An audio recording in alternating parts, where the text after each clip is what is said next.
From our Toronto studios, this is the Muslim News on Muslim Network TV.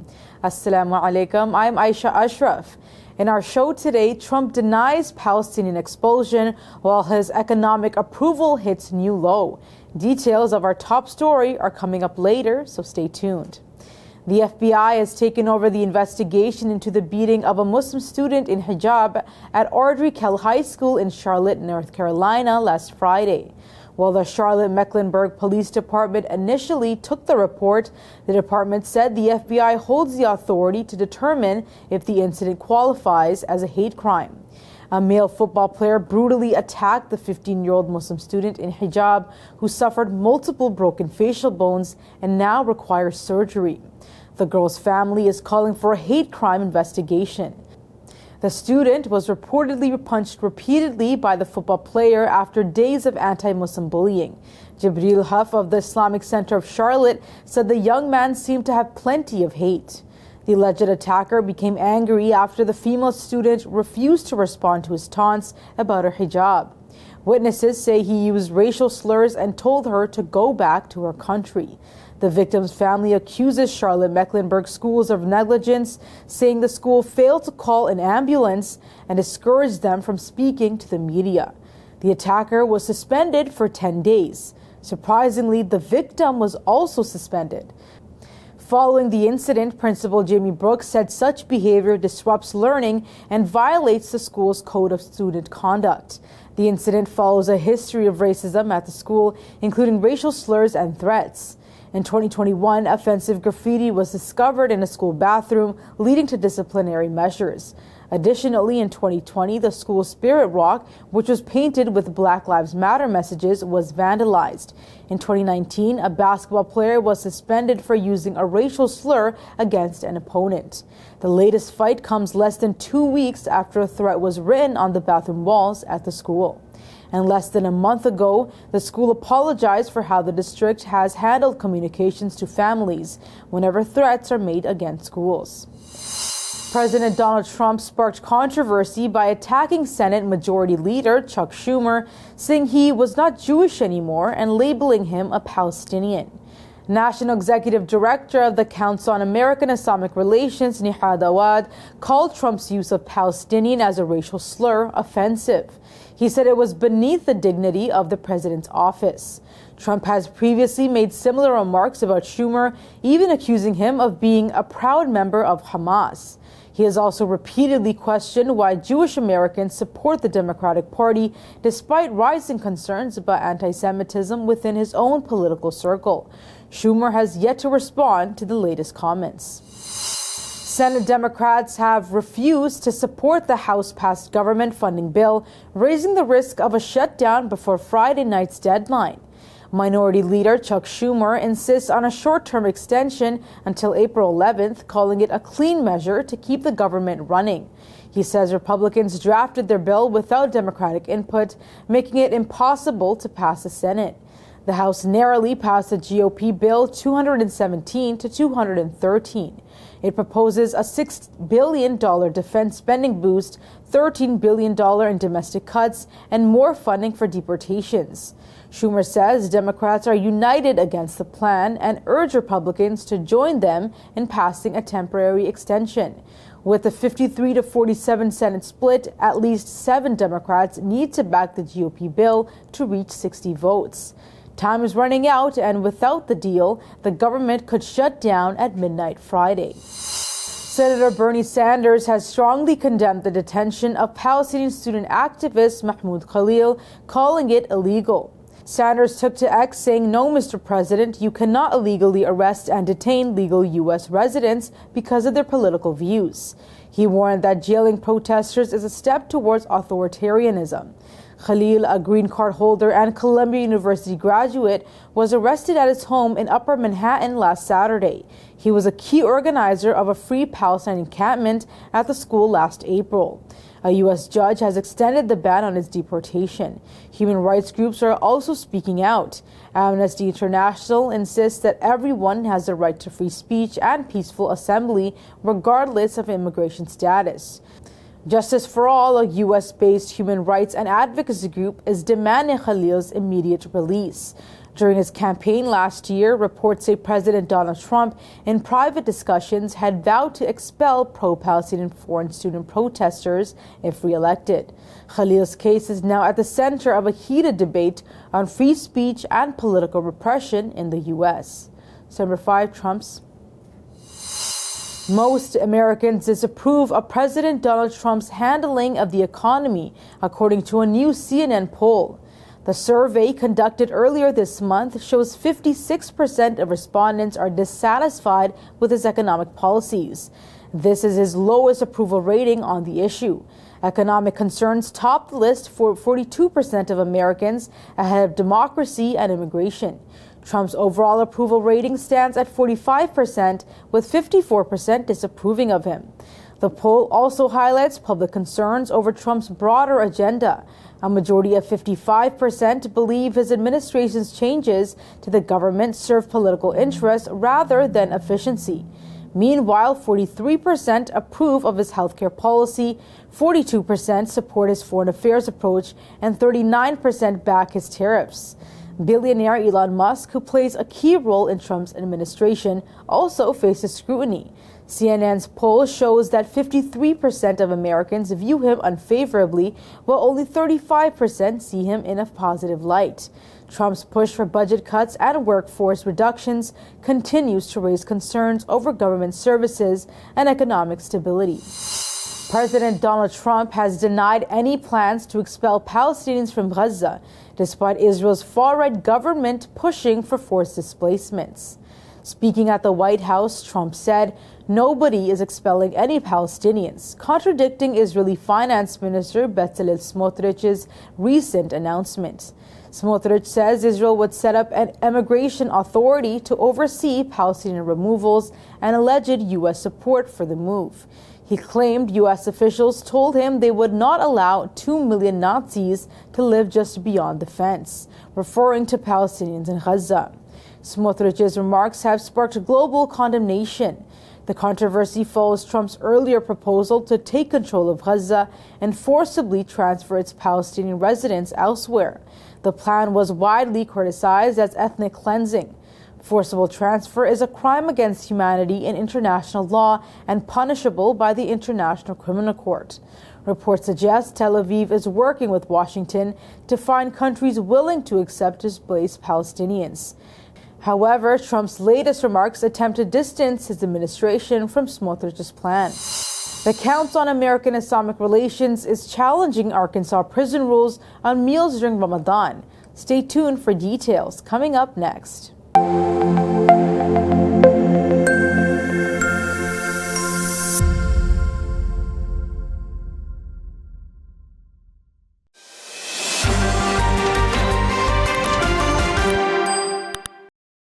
Assalamu alaikum, I'm right here. This is the largest refugee camp in the whole world. Rohingya people facing genocide from Burma live here without much hope. And their hope is connected with you. When I went up and down the hills of the refugee camp, they keep asking, can you rescue us from here? Can we go to America? Can we go somewhere else? I cannot raise my children here. Burma Task Force speaks for them. Please donate now. Support us, support those people who are survivors of genocide.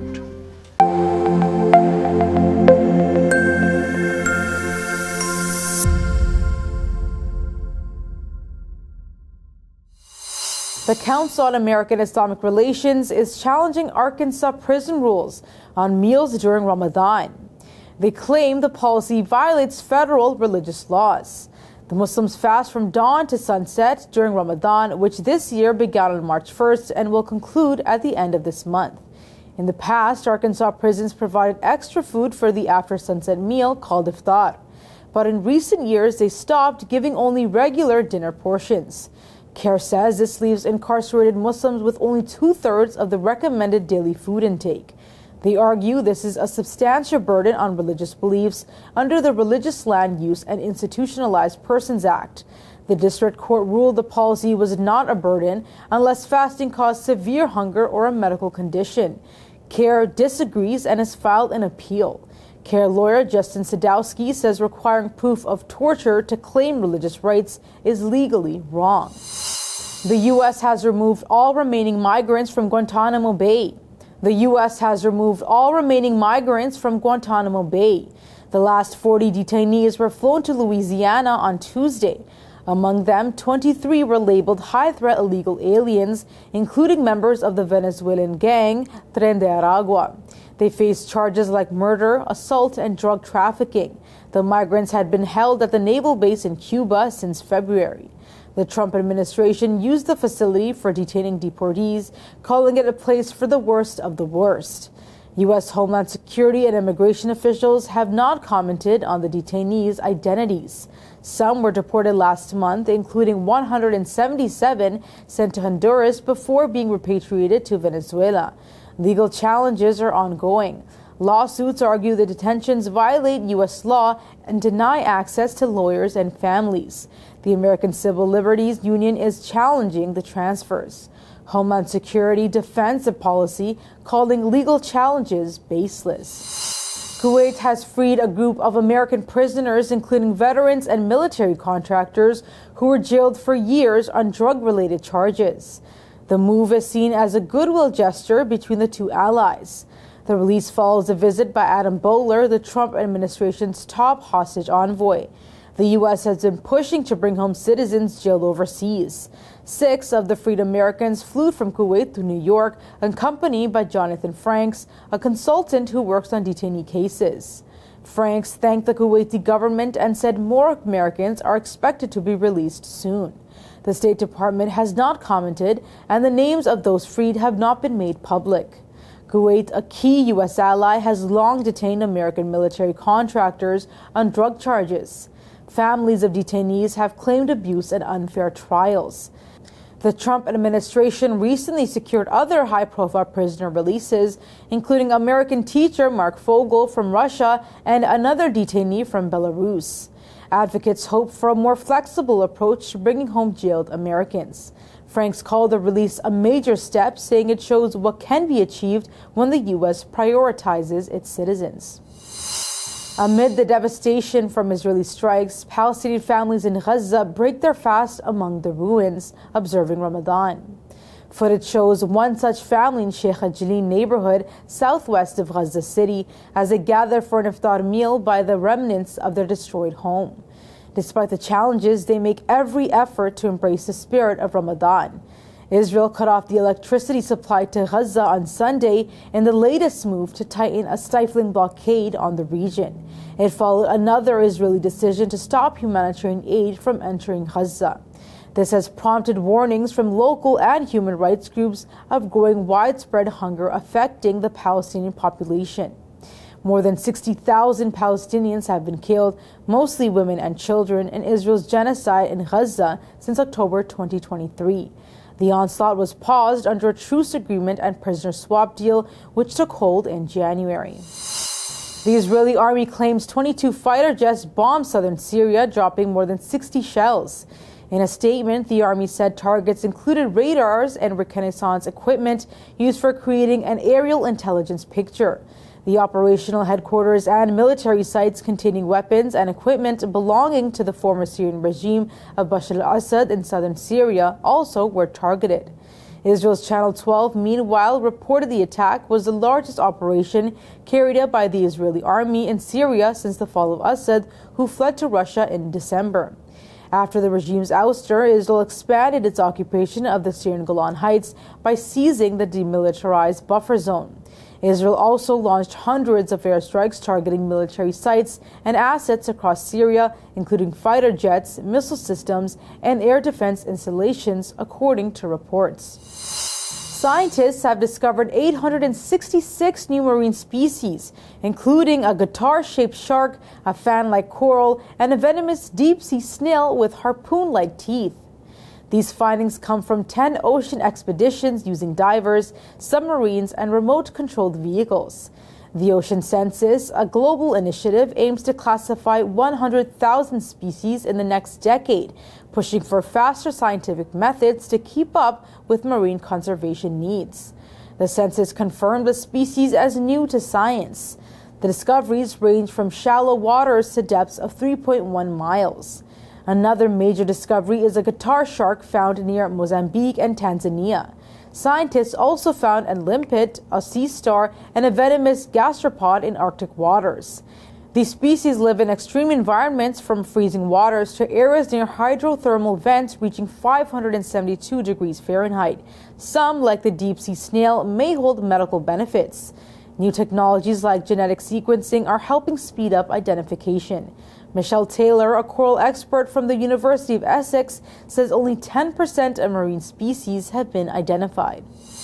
Microplastic pollution in the body may enhance the ability of bacteria and viruses to resist the effects of antibiotics.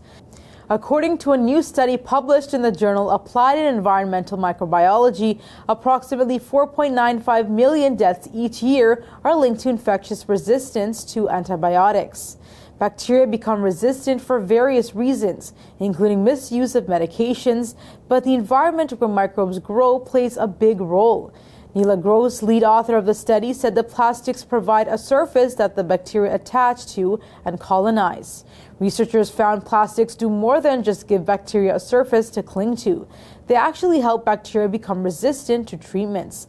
Muhammad Zaman and Boston University College of Engineering professor of biomedical engineering said the microplastics are all around us, and more so in impoverished places.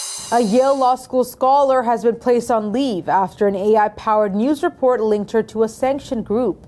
Helia Dudari, a deputy director at Yale's Law and Political Economy Project, was barred from campus last week.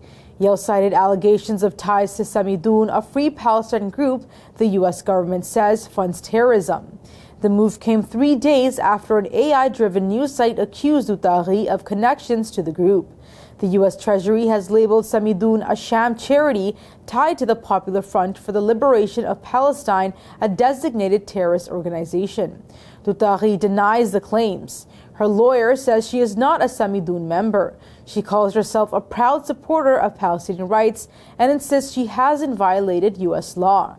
Her suspension comes as U.S. universities face scrutiny over alleged anti-Semitism. Columbia University recently lost $400 million in federal funding, and Yale is among 60 schools under investigation. That's all from our Toronto studios. Thank you for watching Muslim News. We are a community channel dedicated to bringing you stories you can trust. Please like, share, and subscribe to our content. You can also comment to let us know what you think of our coverage. You can donate now by visiting muslimnetwork.tv/donate. For more content, keep watching Muslim Network TV. Salam.